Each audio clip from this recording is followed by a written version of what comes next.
جی عامر صاحب، اب یہ پہلگام میں ایسا واقعہ پہلی دفعہ نہیں ہوا، پہلے بھی ہوا. اس میں تو ڈھکی چھپی بات نہیں ہے کہ یہ انڈین انٹیلیجنس فیلئر ہے، اور اب تو کھلے عام انٹرنیشنلی طور پر بھی اس بات کو مانا جا رہا ہے. لیکن آپ کے خیال میں اب جو پاکستان نے بڑے فیصلے کیے ہیں، کیا یہ کافی ہیں بھارت کے لیے؟ دیکھیں، ہم نے جو انڈس واٹر ٹریٹی پہ کہا ہے نا کہ فل سپیکٹرم سے نیشنل ریزالو کے تحت جواب دیا جائے گا، اس میں ساری چیزیں پنہاں ہیں اور سارا جواب موجود ہے کہ اگر آپ ایک معاہدہ جو آپ منسوخ نہیں کر سکتے، معطل نہیں کر سکتے، آپ کر رہے ہیں، تو پھر شملہ معاہدے سمیت ہم کسی پابند نہیں رہیں گے کسی دو طرفہ معاہدے کے. اور جواب دینے کا یہ ہے کہ ہم نے اسے جنگ سے کے مترادف قرار دیا ہے. تو پھر ان کے ڈیم جو انہوں نے ہمارے 3 پانی جو ہماری طرف آنے ہیں ان پہ بھی بنائے ہیں، اور پھر باقی بھی پھر کچھ بچے گا نہیں. پھر لڑائی ہے پھر 2 ایٹمی قوتوں کی. کوئی غلط فہمی میں بیٹھا ہوگا کہ یہ روایتی جنگ ہوگی، تو ایسا پاکستان بالکل نہیں کرنے والا. اور عالمی قوتوں کو سمجھ آنی چاہیے، خاص طور پہ امریکہ کی میزبانی کر کے، یعنی نائب صدر وہاں ہوں اور پھر وہ سعودی عرب کے مہمان بن کے یہ سمجھیں کہ میں پاکستان کے ساتھ جن 2 ملکوں کے اچھے تعلقات ہیں، لیکن امریکہ کے نام پہ ہی تو وہ چودراہٹ کشمیر چائنا کے حوالے سے کرنا چاہ رہا ہے. پورے خطے میں بنگلہ دیش اور نیپال میں جو کچھ اس کے ساتھ ہو چکا ہوا ہے، یہ اس نے اپنی ایک سوچی سمجھی اسکیم بنائی. بی جے پی کی ایک اسٹریٹجی ہے، اور وہ مسلمانوں کی بیشنگ کرنا، پھر پاکستان کی کرنا، ان کی اپنی اندرونی خلفشار کو دور کرنا، یہ ان کی ایک تھی حکمت عملی. میرا خیال ہے انہیں بالی ووڈ سے کوئی اچھا پروڈیوسر لینا چاہیے تھا کہ کوئی وہ دکھا تو دیتے کہ فائرنگ کر رہا ہے. آج کے دور میں کون سے ڈرون ہے، ٹیکنالوجی، سب سیٹلائٹ ان کے پاس موجود ہے. یہ کیا ہے جس کو مارنے کی ایک تصویر سٹل دی، جس میں دور ایک جوڑا واک کر رہا ہے اور ایک جوڑا جو بیٹھا ہوا ہے خاتون، وہ زندہ ہو کے کھڑے ہو کے بات کر رہے ہیں کہ ہم تو موجود ہیں. تو ان کو تو شرم آنی چاہیے کہ یہ ڈرامہ بنایا بھی کس قسم کا فالس فلیگ آپریشن کیا، اور جو انہوں نے کیا ہم نے ایسا جواب دیا ہے جیسے فضائی راستہ بند کیا ہے. اس بات کو چھوڑ دیں کہ انڈیا کو کتنا نقصان ہوگا، وہ سہ سکتا ہے.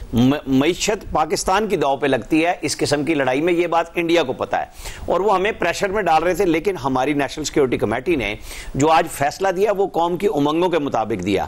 آپ دیکھیں ہمارا تو سارا ڈیوائیڈ ختم ہو گیا اس چکر میں. انڈیا کی طرف سے جو پریشر ہم پہ ڈالا گیا، ان کا خیال یہ تھا کہ ایک تقسیم ہے، لیکن پاکستانی قوم تو یونائٹڈ ہوگی انڈیا کے خلاف. پاکستان پہ جب کوئی بری نظر سے آتا ہے تو پاکستان پوری قوم ایک ہو جاتی ہے. آپ ان چند اکاؤنٹس کو جو را کے فنڈڈ ہیں اور پاکستان سے باہر سے بیٹھ کے کر رہے ہیں، ان کو پاکستانی قوم کی امنگ نہ سمجھیں. پاکستان کے کون سا سیاسی لیڈر ہے جس نے اپنی افواج کے لیے، اپنے ملک کے لیے بیان نہ دیا ہو؟ پرسوں سے لے کے اب تک کوئی پیچھے نہیں ہے. تو یہ بات سمجھ میں آ جانی چاہیے ان کو کہ انہوں نے جو کام کیا ہمارے لیے تو بہت بہتر ہوا. 98 میں جب انہوں نے ایٹمی دھماکے کیے، ہمیں جواباً ایٹمی دھماکوں کا موقع ملا، اور ہم نے اپنا ریزالو اس وقت بھی دکھایا تھا. ہم نے فروری 2019 میں بھی دکھایا تھا. ہم نے ان کو چائے پلا کے بھجوائی تھی. اس دفعہ ہم گھس کے ماریں گے، ہم میسج نہیں دیں گے کہ آپ کے آرمی چیف فلاں جگہ بیٹھے تھے اور ہم نے پٹاخہ لگایا تھا صرف. بالکل ان کو جواب ملے گا، اور ہماری فضائی، بری، بحری تمام افواج اس وقت تیار ہیں. سیاسی قوتیں سفارتی لحاظ سے ہم نے اپنا تمام، جیسے آج ہمارے وزراء نے جو پریس کانفرنس کی ایک اچھی تھی کہ ہر طرح سے انہوں نے بتا دیا، انٹرنیشنل ٹریٹی کے حوالے سے بھی، سفارتی لحاظ سے بھی، سیاسی لحاظ سے بھی. میرے خیال میں یہی جواب ہمارا ہونا چاہیے تھا. جی کامران یوسف صاحب، یہی جواب بنتا تھا اور یہی ہونا چاہیے تھا. لیکن یہ جو انڈس واٹر ٹریٹی کی بات ہو رہی ہے، تو آپ سمجھتے ہیں کہ اس سے پاکستان کو کوئی مشکلات ہو سکتے ہیں؟ کیونکہ اگر اس معاہدے کو دیکھا جائے تو انڈیا وقتاً فوقتاً خلاف ورزی کرتا آ رہا ہے اور کر بھی رہا ہے، اور 1960 کے بعد سے اب تک بہت سی دفعہ یہ دھمکی دی گئی ہے، اور یہ بھی اب کہا جا رہا ہے کہ وہ خود اس معاہدے سے نکلنا چاہتا تھا، اور یہ اس کے لیے ایک پروپیگنڈے کے طور پر اس نے یہ اعلان کر دیا. تو آپ کو لگتا ہے کہ اس کا کوئی پاکستان کو نقصان ہو سکتا ہے؟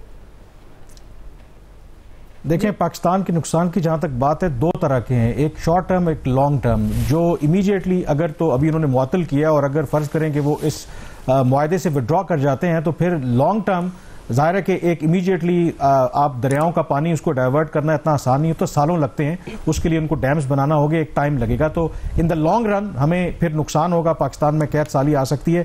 امیجیٹلی دوسرا جو نقصان ہوگا اس معاہدے کے تحت، کیونکہ ہم لوور ریپیرین ہیں، تو جو ڈیٹا ہمارے ساتھ شیئر کیا جاتا ہے جو فلڈ کے حوالے سے مون سون میں، وہ بھی اس ٹریٹی کا حصہ ہے، اور اگر وہ ڈیٹا انہوں نے ہمارے ساتھ شیئر کرنا چھوڑ دیا تو اس کے نتیجے میں شیورلی مانسون کے سیزن میں کتنا پانی وہاں سے آنا ہے، کب وہ پانی چھوڑتے ہیں، وہ ڈیٹا اگر ہمیں نہیں دیتے تو اس کی وجہ سے پاکستان میں نقصانات ہو سکتے ہیں. تو اس کا ڈیفینیٹلی پاکستان کو کافی حد تک نقصان ہو سکتا ہے. اور اسی وجہ سے آئی تھنک آج کی جو اسٹیٹمنٹ ہے نیشنل سیکیورٹی کمیٹی کی، اس میں اسی لیے اس کو ایکٹ آف وار کہا گیا ہے. اور اگر اس میں دیکھیں تو ایک سٹل میسج بھی ہے کہ اگر پاکستان کے حصے کا پانی روکا یا ڈائیورٹ کیا جائے گا تو پاکستان جو تمام جو پاور ہے، جو نیشنل اسپیکٹرم ہے، وہ اس کو یوز کرے گا. تو جو تمام جو نیشنل اسپیکٹرم کی ہم بات کرتے ہیں تو اس کا مطلب ہے کہ جو روایتی اور جو غیر روایتی جو بھی ہتھیار ہیں وہ پھر ممکنہ طور پر استعمال کیے جا سکتے ہیں. تو آئی ایم شیور کہ ایک سٹل وے میں ایک میسج جو ہے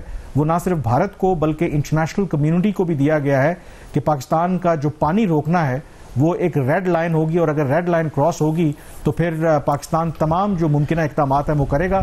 کیونکہ اس سٹیٹمنٹ کے اندر بھی کہا گیا ہے کہ پانی یہ پاکستان کی لائف لائن ہے، اور اگر پاکستان کا پانی روک دیا جاتا ہے، نوید صاحب نے بھی جیسے ذکر کیا تھا، نہ صرف ہمارے جو کھیت ہیں وہ بنجر ہو جائیں گے، فوڈ انسیکیورٹی کا پرابلم ہوگا، اور اس سے پھر جو ایک ٹریگر ہوگا پورا ایک امپیکٹ، وہ پھر میرے خیال میں آئی ایم شیور کہ جو پاکستان کے فیصلہ ساز ہیں وہ سمجھتے ہیں کہ اس کی امپلیکیشنز کیا ہو سکتی ہیں. تو اس کے لیے آئی ایم شیور کہ تمام جو ممکنہ اقدامات ہیں. آپ کو لگتا ہے کہ بھارت کسی اور ایڈونچر کی طرف جا سکتا ہے؟ کامران یوسف، کوئکلی ضمنی ایک کوسچن. میرے خیال میں اس میں کوئی شک نہیں ہے کہ بھارت بالکل جا سکتا ہے، اور انفیکٹ آج ہم فوکس تو پاکستان کے اوپر کر رہے ہیں. میں ذرا بھارت میں جو کچھ آج ہوتا رہا، 3 بڑی اور ڈیولپمنٹس ہوئی ہیں. بہار میں جو انہوں نے خطاب کیا اس سے صاف ظاہر تھا کہ مودی کہہ رہے ہیں کہ یہ جو اقدامات لیے ہیں یہ صرف ابھی آغاز ہے. دوسری ڈیولپمنٹ ہوئی ہے، آل پارٹیز کانفرنس ہو رہی ہے وہاں پر. اور ایک اور جو ڈیولپمنٹ ہوئی ہے کہ جو ان کے انٹیریئر منسٹر ہیں امیت شاہ، اور اس کے ساتھ جو ان کے فارن منسٹر ہیں جے شنکر، وہ ان کے صدر سے ملے ہیں. صدر 2 کے فگر ہیڈ ہیں، لیکن عام طور پر جو بی جے پی اور مودی صدر کو اتنی لفٹ نہیں کراتے.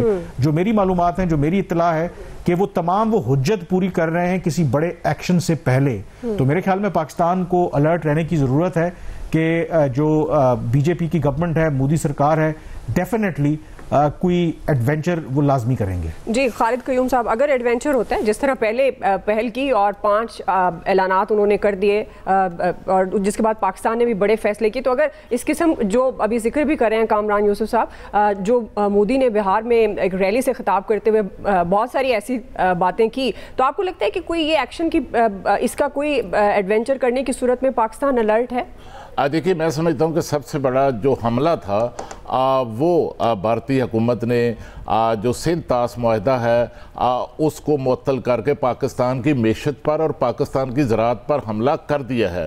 اور میں نہیں سمجھتا کہ صرف اس سے جو ہے وہ پاکستان کی معیشت کو نقصان ہوگا، بلکہ میرے خیال میں پاکستان سے زیادہ جو ہے وہ انڈین جو اکانومی ہے، بھارتی معیشت جو ہے اس کو نقصان ہوگا، کیونکہ ان کا سائز جو ہے وہ بڑا ہے. اس کا براہ راست جو ہے وہ اثر اس کشیدگی کا، اس صورتحال کا، بھارتی حکومت کے ان اعلانات سے جو کشیدگی بڑھتی ہے اس سے ان کی جو غیر ملکی فارن ڈائریکٹ انویسٹمنٹ جو انڈیا کے اندر آ رہی ہے، سب سے بڑا اثر اس پر ہوگا. پھر اس کے بعد ان کی جو ایکسپورٹس، برآمدات اور دیگر شعبوں کے اندر جو ہے وہ بھارت کا نقصان ہوگا. اسی وجہ سے اب جو اس وقت بھارت کی طرف سے جو آبی جارحیت کی گئی ہے، اس کا جو ہے وہ براہ راست اسی وجہ سے جو ہے حملہ کرنے کی بجائے، جب براہ راست کوئی اقدام اٹھانے کی بجائے اب اس طرح کے جو ذرائع ہیں، طریقے ہیں، وہ ان کی طرف سے، بھارتی حکومت کی طرف سے استعمال کیے جا رہے ہیں. اور بالکل درست فرمایا کہ وہ بھارت کی طرف سے کسی قسم کا جو اقدام ہے اس کی توقع کی جا سکتی ہے، کیونکہ اس پورے خطے کے اندر، ریجن کے اندر اگر دیکھا جائے تو ہمیشہ کشیدگی کی ذمہ داری جو ہے وہ بھارت پر رہی ہے، بھارتی حکومت پر رہی ہے. خاص طور پر جب سے نریندر مودی جو ہیں وہ وزیر اعظم بنے ہیں، اس وقت سے اس پورے ریجن کے اندر نہ صرف پاکستان کے ساتھ جو ہے ان کی کشیدگی بڑھی رہی ہے. دیگر جو ممالک ہیں ان پر بھی ان کے اس حوالے سے اثرات جو ہیں وہ پہنچے ہیں. میں سمجھتا ہوں کہ پاکستان کی سیاسی اور عسکری قیادت نے جو ہے وہ بر وقت اور درست سمت میں جو ہے بڑا فیصلہ کیا, اور اس کا پیغام نہ صرف بھارت کے اندر جائے گا بلکہ بین الاقوامی سطح پر بھی جو قوتیں ہیں ان تک بھی اس کا پیغام جو ہے وہ بین الاقوامی سطح کی بات کریں, عالمی برادری کا کردار کیا ہونا چاہیے؟ کیا یہ بھی بحث ہو رہی ہے کہ پاکستان کے اندر جس طرح کوئی بھی واقعہ ہوتا ہے اور انڈیا جو ہے وہ سمجھتا ہے کہ یہ پاکستان نے کیا, اب پاکستان کے اندر جو دہشت گردی اس کے باقاعدہ ڈوزیر بین الاقوامی دنیا کو دکھانے کے باوجود بھی آج تک دنیا اس طرح سے ماننے سے انکاری رہی کہ انڈیا بھی دہشت گردی کرتا ہے پاکستان کے اندر, اور ثبوت دیے, لیکن انڈیا اس طرح کے ثبوت دیے بغیر یہ ثابت کرنے کی کوشش کرتا ہے کہ جو دہشت گردی ہندوستان بھارت میں ہو رہی ہے اس میں ملوث پاکستان ہے. اس پر بھی ہم بات کریں گے کہ عالمی برادری کا کردار کیا ہونا چاہیے. ایک کوئکلی ناظرین بریک لے رہے ہیں جی, بریک سے واپس آئیں گے, یہیں سے کنٹینیو کریں گے.